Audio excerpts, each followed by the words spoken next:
নমস্কার বন্ধুরা, দেখুন আমার হাতে একটা আইটেলের ছোট্ট ফোনের মাদারবোর্ড আছে। এটা হচ্ছে আইটেলের ফোন, কিপ্যাড ফোন। তো এই ধরনের মাদারবোর্ডের আজকাল একটা সমস্যা আসছে যে কোনো কিছু কারণে সে ডেড হয়ে যায় বা সিপিইউ থেকে প্রবলেম হয়। তো এখন তো বড় ফোনের দৌলতে ছোট ফোনের আর কাজ হয় না। তো আমি এখানে বলে রাখি, যে সমস্ত ছোট ফোনকে আপনারা রিপেয়ার করতে চান, তো এই সমস্ত ফোনের যখন আপনারা সিপিইউ করবেন, সিপিইউকে রিভলভ করবেন, তো রিভলভ করার আগে বলবো প্রথমত এই ট্র্যাকগুলোকে খুব সুন্দর করে আপনাকে ক্লিন করে নেবেন। তো আপনাদের যদি কাছে এই ধরনের ব্রাশ হয়ে থাকে, এই ধরনের যদি মেটাল ব্রাশ হয়, তো এই ধরনের ব্রাশ নিয়ে হালকা হাতেতে জাস্ট হালকা হালকা করে স্ক্র্যাচ করবেন। দেখবেন যেন স্ক্র্যাচ এমন করবেন না যে আপনার বোর্ড নষ্ট হয়ে যায়। তো এইভাবে স্ক্র্যাচ করে নেবেন। এই স্ক্র্যাচটা করে নিলে কি হয়, যে আপনার সিপিইউ এর মধ্যে যে ছোট্ট ছোট যে পয়েন্টগুলো এবড়ো খেবড়ো হয়ে থাকে, তো সেগুলো একদম কমপ্লিটলি উঠে যায়। তো এরপরে করবেন কি, এই ধরনের পিপিডি ফ্লাক্স দেবেন, হালকা করে ফ্লাক্স দিয়ে দেবেন, খুব বেশি দেওয়ার প্রয়োজন নেই। কারণ আপনার সিপিইউ নাহলে কী হয়, নাহলে স্কিড করে যায়। মানে আপনি যখন হিট দেবেন, তো হিট দেওয়ার ফলে আপনার সিপিইউ সরে যাওয়ার চান্স থাকে। তো জাস্ট এটা হয়ে যাওয়ার পর এরপরে দেখুন আমি সিপিইউকে রিভলভ করে রেখেছি, অলরেডি বল মেকিং করেই রেখেছি। তো এরপরে আপনারা সিপিইউকে বসাবেন। তো সিপিইউকে আপনারা যদি ভুলে যান, অনেক সময় কি হয় যে সিপিইউ এর কোন দিকে এরর চিহ্ন আছে সেটা ভুলে যান। তো এই যে বোর্ডের মধ্যে দেখুন, এখানে কিন্তু কোনো এরর চিহ্ন নেই, আপনি দেখতেই পাচ্ছেন কোনো রকম এরর চিহ্ন নেই। তো আপনি সিপিইউকে বসাবেন কি করে?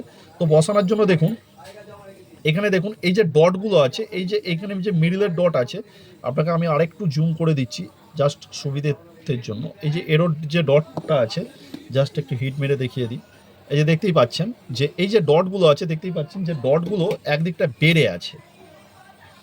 তাহলে আমি হালকা হিট দিয়ে দিই, তাহলে আরও ক্লিয়ার হবে। এটা জাস্ট পেস্ট পড়ে আছে বলে আপনারা বুঝতে পারছেন না, এইখানে ডটটা একটু বেড়ে আছে। তো বেড়ে থাকার জন্য দেখুন আপনি সিপিইউকে যখন এইভাবে করবেন, তো দেখুন এই দিকেও ডট বেড়ে আছে। তো এই সিপিইউটাকে আপনি যখন এইভাবে যখন লাগাবেন, তখন এই ডটটাকেই আপনি মেজার করলেই আপনি বুঝতে পারবেন যে আপনার সিপিইউ ঠিকমতো বসেছে কিনা, আপনার সিপিইউ এর পিন কোথায়। আপনি দেখতে পাচ্ছেন এই যে ডট আছে, এই যে সিপিইউ এর মধ্যে যে ডটটা আছে, এই ডটটা হবে এই দিকটায়। অর্থাৎ আপনার যদি সিপিইউকে ঘুরিয়ে বসাই, তাদের ডটটা ডটে ডটে ম্যাচিং হয়ে যাবে। তো ম্যাচিং হয়ে গেলে এখানে সামান্য একটু অ্যারো দেওয়া থাকে, যেটা থেকে বোঝা যায় যে আপনার সিপিইউ কোন দিকে লাগানো আছে। তো আপনি যখন হালকা হিট দেবেন, তো সিপিইউ হালকা একটু স্কিড করবে ঠিকই, কিন্তু আপনার যে সিপিইউ এর জায়গায় যে জায়গায় বলগুলো থাকে সেগুলো প্রপারলি বসে যাবে। তো একদম ছোটো ফোনের বল মেকিং করা খুবই ইজি। তো আপনারা যেন এই ধরনের ছোটো ফোনের বল করে থাকেন, যে সমস্ত বন্ধুরা নতুন এখন প্র্যাকটিস করছেন, তো ছোটো ফোনের আপনারা সিপিইউ এর বল করতে পারেন। এতে করে আপনাদের হ্যান্ড স্কিল আরও ইমপ্রুভমেন্ট হবে। আর এই ক্ষেত্রে কি হয়, যে ছোটো ছোটো ফোনগুলোকে রিপেয়ার করলে আপনার কোনো রিস্কও থাকে না। অনেক সময় কি হয়, বড় ফোন আপনারা করতে গেলে রিস্ক হয়ে যায়, যে আপনার হাত থেকে হয়তো ফোন ডেড হয়ে যেতে পারে বা বোর্ড ফুলে যেতে পারে। কিন্তু ছোটো ফোনের ক্ষেত্রে এগুলো হয় না।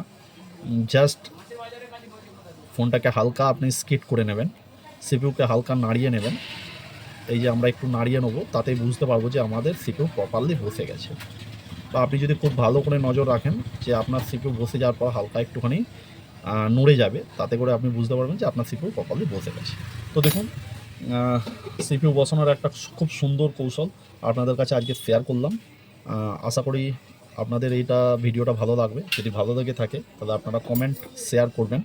আর হ্যাঁ, আমার চ্যানেলটাকে সাবস্ক্রাইব করবেন এই ধরনের ভিডিও আপনি কন্টিনিউ পাওয়ার জন্য।